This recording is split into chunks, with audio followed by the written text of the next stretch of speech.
What would you do if the world was thrown into chaos and duress?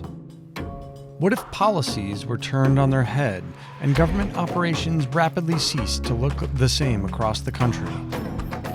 What if people that were in charge of the strongest military on the planet were fired and replacements quickly shuffled into their positions?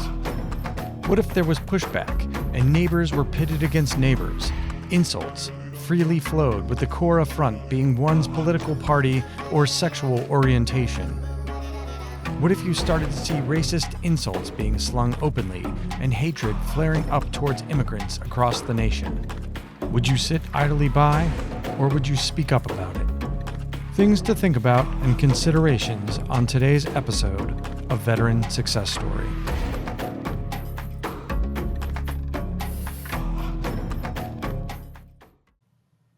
Welcome to another episode of Veteran Success Story.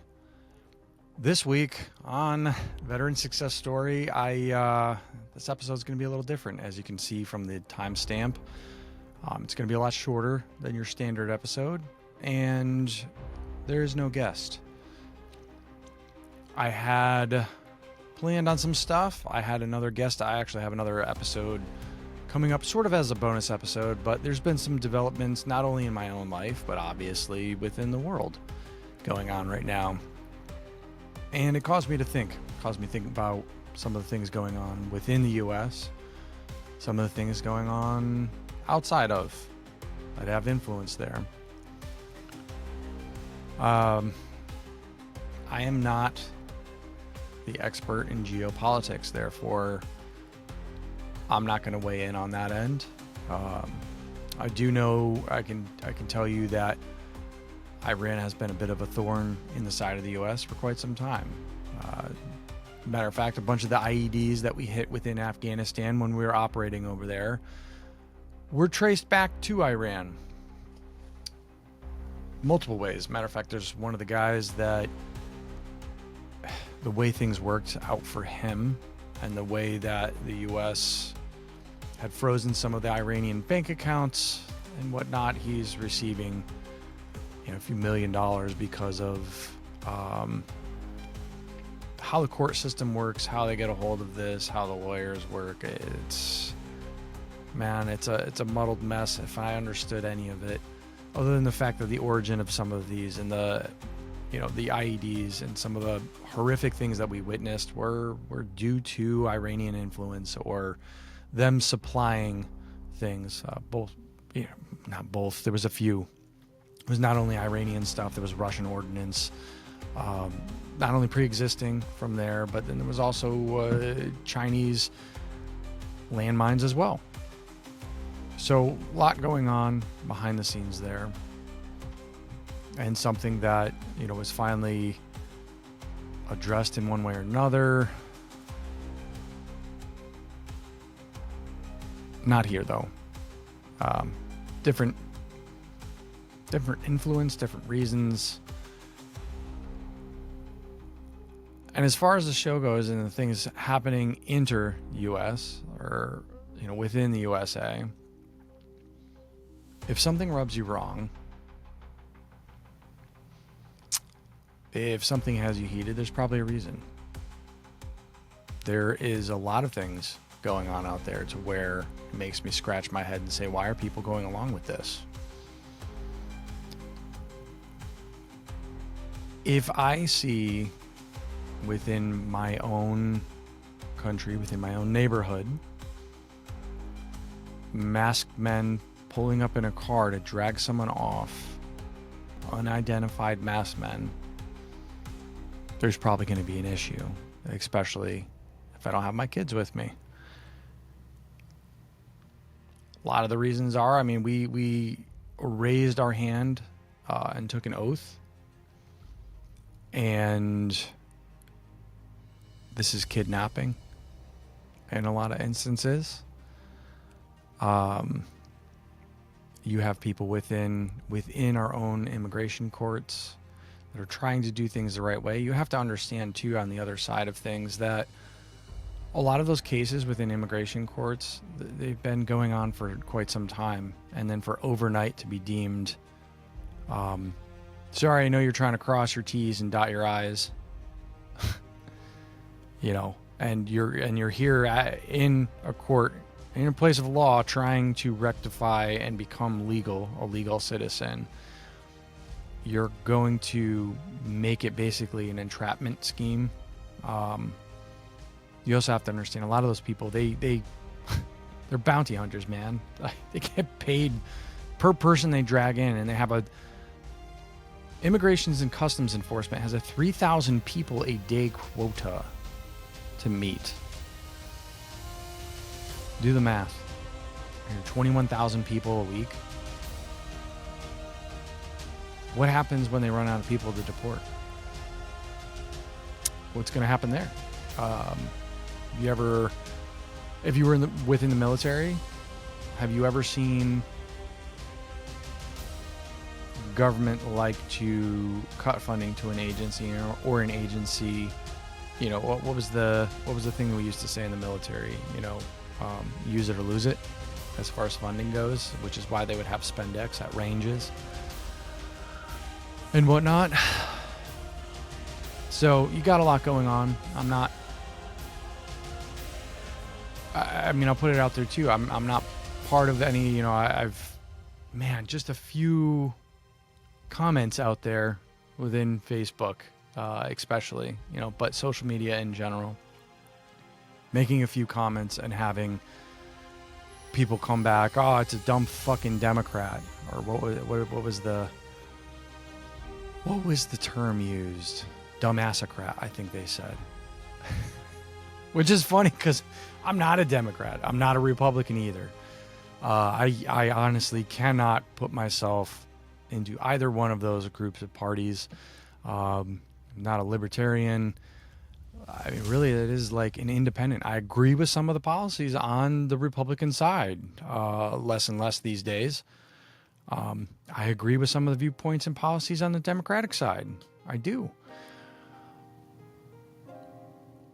I will vote accordingly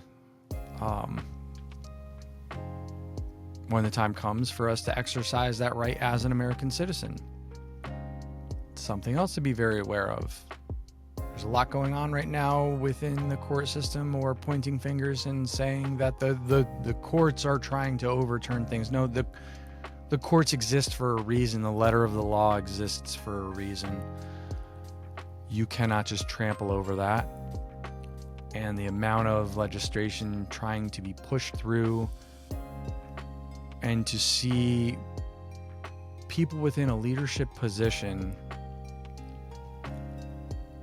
saying things like, oh, this is going to be fine because before the last 25 years, we've had a group of dumb presidents. You've got to be kidding me. Like, JD, honest to God, man, I thought you were better than that. Apparently not. But hey, company you keep, right? So, this show will go on. But I wanted to take this week to take a pause and give everybody a chance to, I guess, process some of the stuff going on around.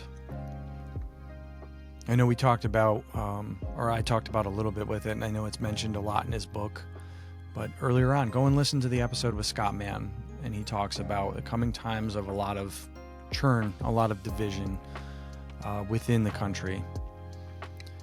And now's the time to stand up within your own communities and stand up for what you believe in, and stand up where you can and be an example where you can. And if enough people do that, that's where you're going to start seeing the changes. Instead of relying on somebody at the top to get the job done. That's not how this works. It's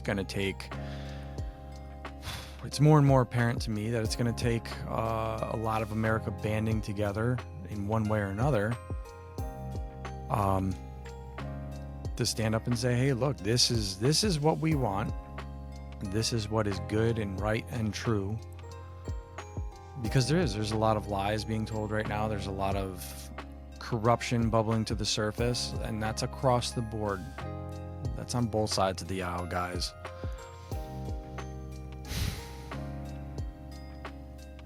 And whatever the end result of that is going to be, or what you're going to see in the coming days, I just hope it's something that doesn't lead to the end of democracy or the end of the constitutional republic as we know it. Because quite honestly, it's not looking good across across the board. So I'm going to leave it there. You guys are going to have an extremely short episode. I might throw a few repeats out there this week. I don't know. I'm not exactly sure yet. I might make a hell of a trailer for this one, which you have already seen and been like, what in the hell? Let's see. I haven't, the other day I recorded an hour-long episode with me ranting on about things. And I think it was last night or early this morning where I was looking through and somebody posted something and said, you know what, and this is just, it was very generalized, but it said, military influencers trying to be an expert in the geopolitical arena. And I was like, they're right. I am not an expert there. Neither are some of the correspondents you see on Fox News right now. Anybody who's watching or who knows what I'm talking about, you know exactly where I'm going with that one. So yeah, really, I'm going to say leave it in your own wheelhouse there, but within your own communities and within your own neighborhoods and within your own family. Stand for what's right and what you know to be right and good and true. And control what you can, but don't allow that stuff from the higher levels to get to you. Some of that is meant to push a response. Some of that is meant to be a distraction. Don't forget your roots and listen to that small voice. Listen to what's telling you what is true or what you know to be right inside of your heart. Don't let that outside influence push you one way or another towards anger and hate and rage. Getting emotional about certain things, that's only human. But letting emotions sway your judgment or mess with your character, that's a complete separate thing altogether. So I'm going to leave it there. And I hope you guys have had a great week and have a great week upcoming. And look forward for the next full episode, which is going to be coming soon. It's going to be from another guy who walked some of the same ground within the Arkansas River Valley as we did within Bravo Company, as well as Charlie Company.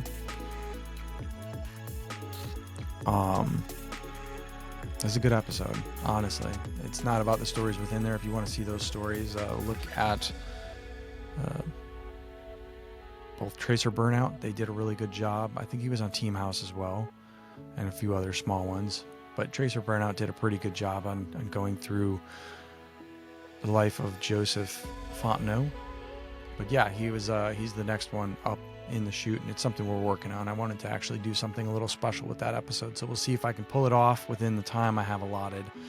But summertime has a lot going on, and I have a lot of news coming up on that end of things. There's actually something up in the air about film school. I've already been accepted on that end, so we'll see where it goes. We'll see if I can pull it off with the every which way and direction that life is headed over here. But honestly, good things to come from that. I will tell you that right there. Some really good things to come from that. So until next week, keep it together. Don't do anything stupid.